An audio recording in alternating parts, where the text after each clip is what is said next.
Hipnosis hanya bisa dilakukan jika seseorang mengizinkan dirinya untuk dihipnosis. Lalu, bagaimana dengan berbagai kabar kejahatan yang konon dilakukan dengan menggunakan modus hipnosis?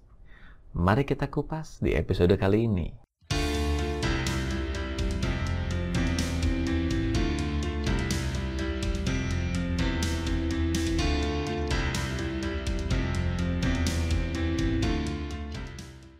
Halo sahabat sekalian dimanapun Anda berada.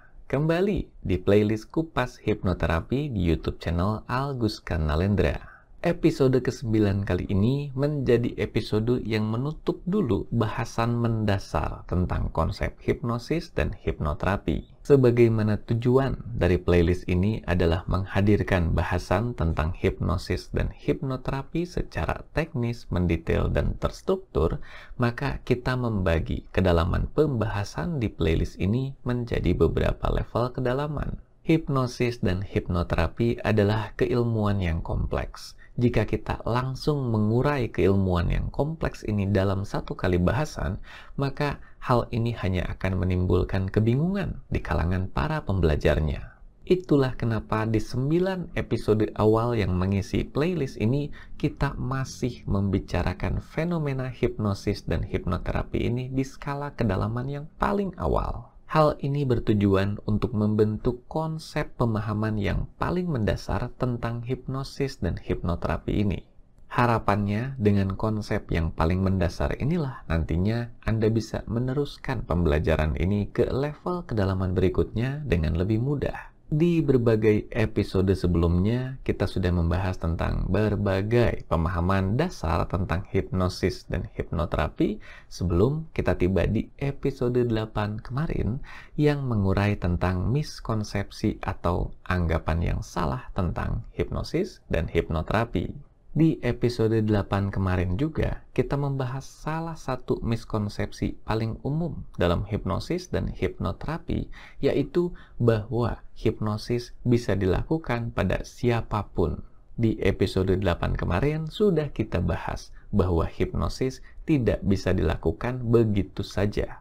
Salah satu syarat yang menjadikan hipnosis bisa dilakukan adalah adanya izin dan kesediaan dari pihak yang akan dipandu memasuki kondisi hipnosis. Artinya, jika seseorang tidak mengizinkan, tidak menghendaki dirinya untuk dihipnosis, maka proses hipnosis sebetulnya tidak bisa dilakukan. Itulah kenapa dalam konteks terapi atau hipnoterapi, kita tidak bisa memfasilitasi proses terapi pada mereka yang memang tidak menghendaki untuk menjalani terapi, yaitu mereka yang dipaksa misalnya. Tapi fenomena ini juga memunculkan pertanyaan lanjutan. Lalu bagaimana dengan berbagai berita kejahatan yang ada kalanya kita temukan di berbagai kanal berita atau media sosial yang mengisahkan tentang adanya tindakan kejahatan yang dilakukan dengan menggunakan modus hipnosis? Apakah tindakan kejahatan itu menggunakan hipnosis sebagaimana sudah kita bahas di playlist Kupas Hipnoterapi ini? Jawaban sederhananya adalah tidak. Berbagai tindakan kejahatan itu bukanlah dilakukan dengan menggunakan keilmuan hipnosis sebagaimana kita bahas di playlist ini. Tetapi mereka mengadaptasi beberapa prinsip dari keilmuan hipnosis yang dikombinasikan dengan teknik manipulasi psikologi untuk menghasilkan perilaku yang mereka harapkan dari orang yang mereka ingin manipulasi. Kenapa ada kata prinsip dari keilmuan hipnosis yang diadaptasi?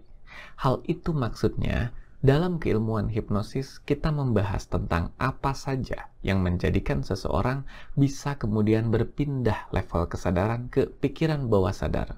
Prinsip itulah yang mereka adaptasi ke dalam manipulasi psikologi yang mereka lakukan.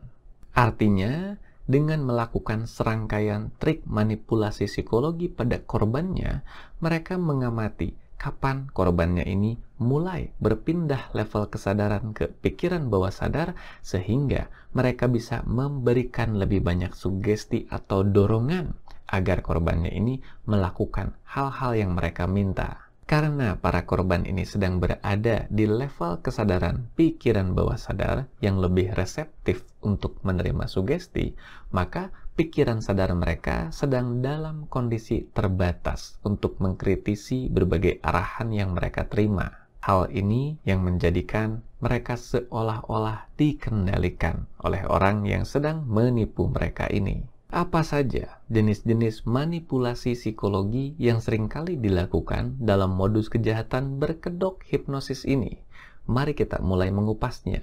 Yang pertama adalah mengaktifkan reaksi emosi intens. Ketika seseorang berada di kondisi emosional yang intens, maka saat itu pikiran sadar dirinya sedang tidak dalam kondisi baik-baik saja untuk memfilter informasi yang mereka terima. Hal ini yang menjadikan mereka yang sedang berada di kondisi emosi intens ini lebih mudah untuk dimanipulasi atau diprovokasi. Semakin besar tingkat emosinya, maka semakin rendah juga daya kritis dari pikiran sadar untuk menyaring informasi atau sugesti yang diterima. Apa saja jenis kondisi emosi yang sering digunakan dalam manipulasi ini? Saya membaginya menjadi 4 jenis kondisi emosi. Yang pertama adalah kondisi emosi tidak enakan.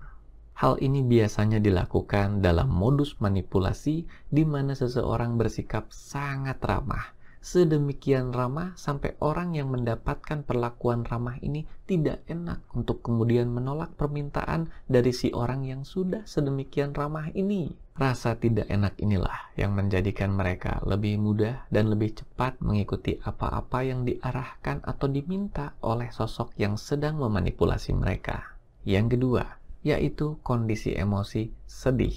Yang satu ini banyak digunakan di dalam modus manipulasi menjual kesedihan, yaitu mengisahkan kisah-kisah yang pilu yang membuat pendengarnya merasa sedih dan kasihan. Rasa sedih dan kasihan ini yang membuat mereka kemudian jadi merasa terpanggil untuk mengikuti apa yang diminta oleh sosok yang memanipulasi mereka. Yang ketiga, yang lebih sering digunakan akhir-akhir ini, yaitu kondisi emosi takut. Kondisi emosi takut ini bisa digunakan di 2 jenis situasi. Situasi pertama adalah situasi ancaman. Kita mungkin pernah mendengar ada kasus kejadian di mana seseorang dipepet oleh beberapa orang, kemudian dituduh melakukan hal yang tidak-tidak. Tuduhan ini, intimidasi ini, membuat mereka sedemikian takut dan panik sampai-sampai mereka tidak bisa menolak ketika mereka diminta melakukan hal-hal yang diarahkan oleh si orang-orang yang padahal sedang memanipulasi korbannya ini. Situasi yang kedua, yaitu situasi kondisi emosi takut yang berhubungan dengan rasa panik karena kepedulian.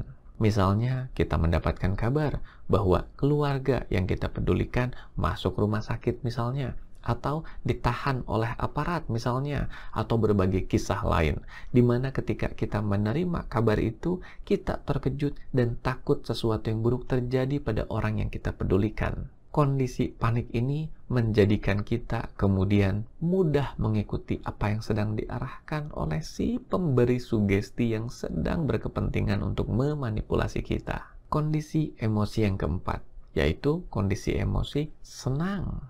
Begitulah, meski rasa senang menjadi emosi yang terkesan positif, rasa senang ini juga bisa membutakan kita untuk kemudian tidak bisa memilah informasi secara jernih. Modus yang sering digunakan untuk melibatkan kondisi senang ini contohnya yaitu mengabari seseorang dan mengatakan bahwa ia memenangkan undian atau hadiah tertentu yang menggiurkan.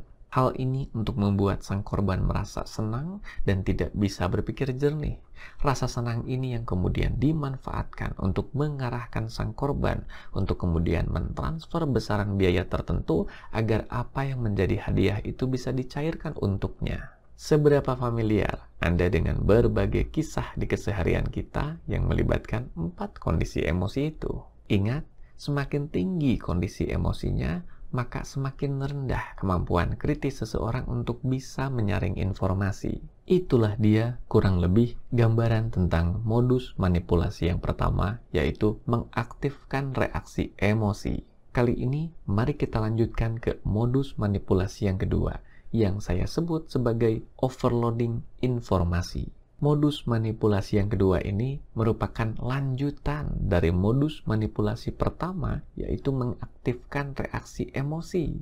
Ketika seseorang sudah berada di kondisi emosi tertentu yang cukup intens, maka si pelaku kejahatan ini akan mulai membanjiri korbannya dengan begitu banyak informasi yang ditujukan untuk membuat korbannya ini kebingungan. Informasi yang begitu banyak ini bisa disampaikan dengan cara yang cepat, atau cara yang mengintimidasi, atau dengan cara yang sedemikian acak.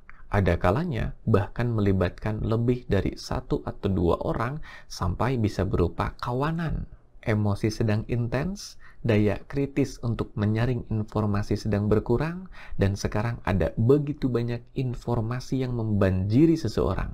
Apa yang terjadi? Maka ia mengalami overloading informasi. Kondisi inilah yang menjadikannya tidak bisa berpikir jernih dan lebih mudah diarahkan untuk kemudian membuat keputusan sesuai dengan kepentingan para pelaku kejahatan ini. Karena dalam kondisi ini, seseorang cenderung seolah sedang kehilangan kendali dirinya untuk membuat keputusan yang sehat, maka seringkali mereka merasa sedang dihipnosis. Ada juga beberapa orang yang mungkin saja merasa malu untuk mengakui bahwa mereka kehilangan kendali atas dirinya ketika sedang dimanipulasi oleh para pelaku kejahatan itu. Sehingga mereka mengatakan mereka dihipnosis. Atau menggunakan kata yang umum dipakai oleh banyak orang di masyarakat kita, yaitu dihipnotis. Itulah dia penjelasan logis tentang berbagai aksi kejahatan yang menggunakan kedok hipnosis. Kenapa dikatakan kedok? Karena aksi kejahatan itu seolah mengatasnamakan hipnosis. Padahal mengikuti apa yang sudah kita bahas di playlist ini, hal itu tidak menjadi sebuah proses hipnosis.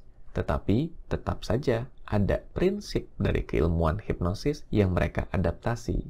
Ngomong-ngomong, masih ada lagi satu fenomena yang tidak kalah menariknya. Dalam miskonsepsi soal hipnosis yang sudah kita pelajari di episode sebelumnya, kita sudah membahas bahwa hipnosis tidak membuat seseorang lupa.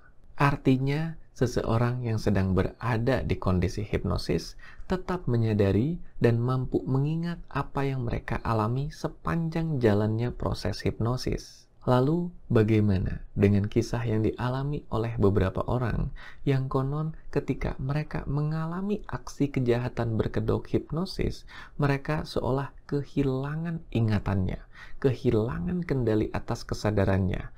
Mereka hanya tahu mereka diajak berbicara oleh sosok tertentu, ditepuk di bagian tubuh tertentu, atau mengalami serangkaian perlakuan tertentu, dan kemudian mereka tidak ingat apa yang terjadi. Bukankah fenomena ini berlawanan dengan apa yang sudah kita pahami bahwa hipnosis tidak menjadikan seseorang lupa atau kehilangan kesadaran? Jawaban sederhananya adalah karena memang aksi kejahatan itu bukan menggunakan proses hipnosis, melainkan menggunakan berbagai keilmuan yang bernuansakan magis, mistis, supernatural, atau apapun itu yang bertujuan untuk memanipulasi medan energi dari korbannya. Ada yang menyebut keilmuan ini dengan nama gendam, pukau, atau apapun itu istilahnya.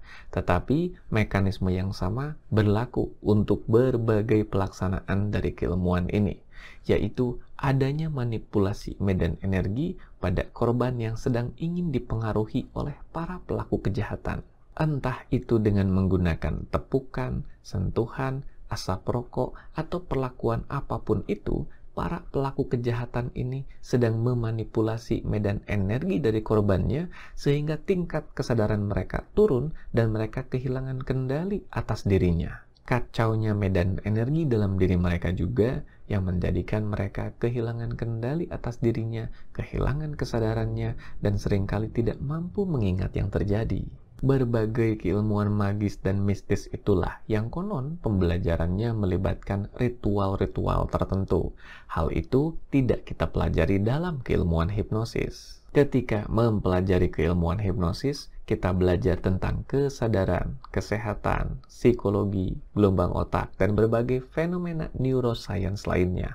Dan kita tidak melakukan berbagai ritual-ritual apapun yang berhubungan dengan fenomena magis atau mistis apapun. Nah, itulah dia penjelasan tentang modus aksi kejahatan berkedok hipnosis. Semoga bahasan yang satu ini menjadi bahasan yang melengkapi semua yang sudah kita pelajari sejauh ini tentang dasar pengantar konsep hipnosis dan hipnoterapi.